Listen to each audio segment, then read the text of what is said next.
মৃত্যু কতটা ভয়ঙ্কর।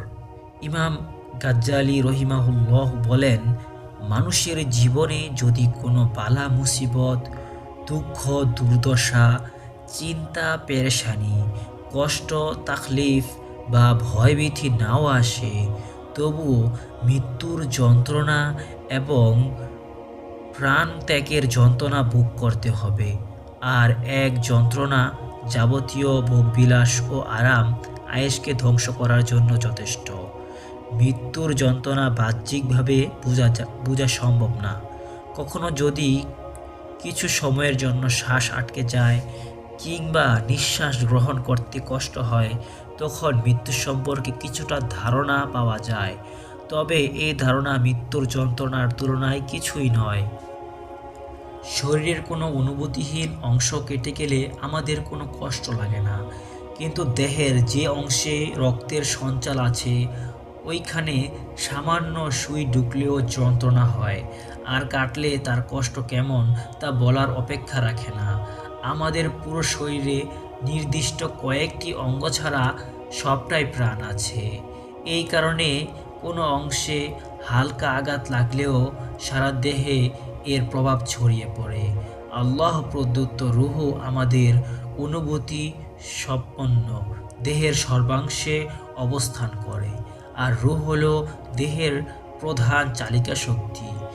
এই চালিকা শক্তির যখন বিয়োগ ঘটবে, তখন এর প্রভাব কতটা ভয়ঙ্করভাবে ধরা দিবে একমাত্র আল্লাহই জানেন এই বিষয়ে।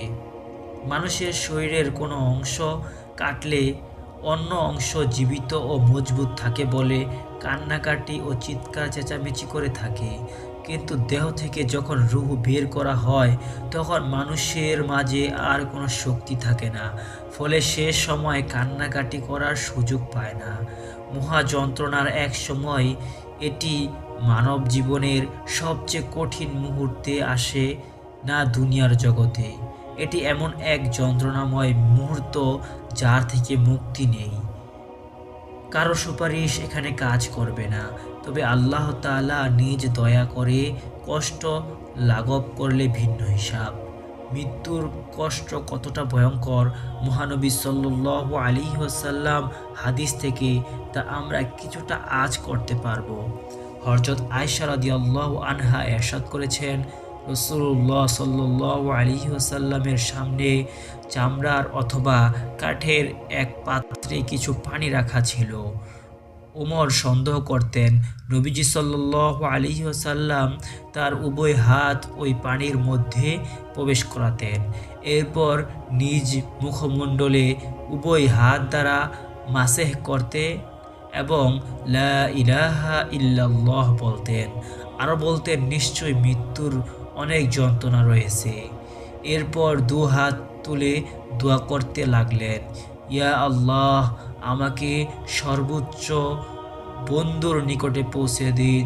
এ সময় তার রূহ কবজ করা হলো আর হাত দুটি ঢুলে পড়ল। হযরত সাদ্দাস ইবনে আউস বলেন, মৃত্যু হলো দুনিয়া ও আখিরাতের সব কষ্ট অপেক্ষা মারাত্মক। কড়া দিয়ে চিরার চেয়েও এর কষ্ট বেশি, কাঁচি দিয়েও কাটার চেয়ে অধিক কষ্টদায়ক, টক বগে পাত্রে পান পাকানোর চেয়ে মারাত্মক। মৃত্যুরা যদি কবর থেকে উঠে মৃত্যুর যন্ত্রণা সম্পর্কে আলোচনা করত, তাহলে কেউ সুখ এবং আরামের সময় কাটাতে পারত না, আসতো না তাদের সুখ নিদ্রা। কোরআন ও হাদিসের আলোকে ইমানি মেহনতের ইসলামী যোদ্ধা, ধর্মীয় গ্রন্থাবলী শুনুন, নিজ ইমানকে তাজা করুন। তেহরিকে ঈমান।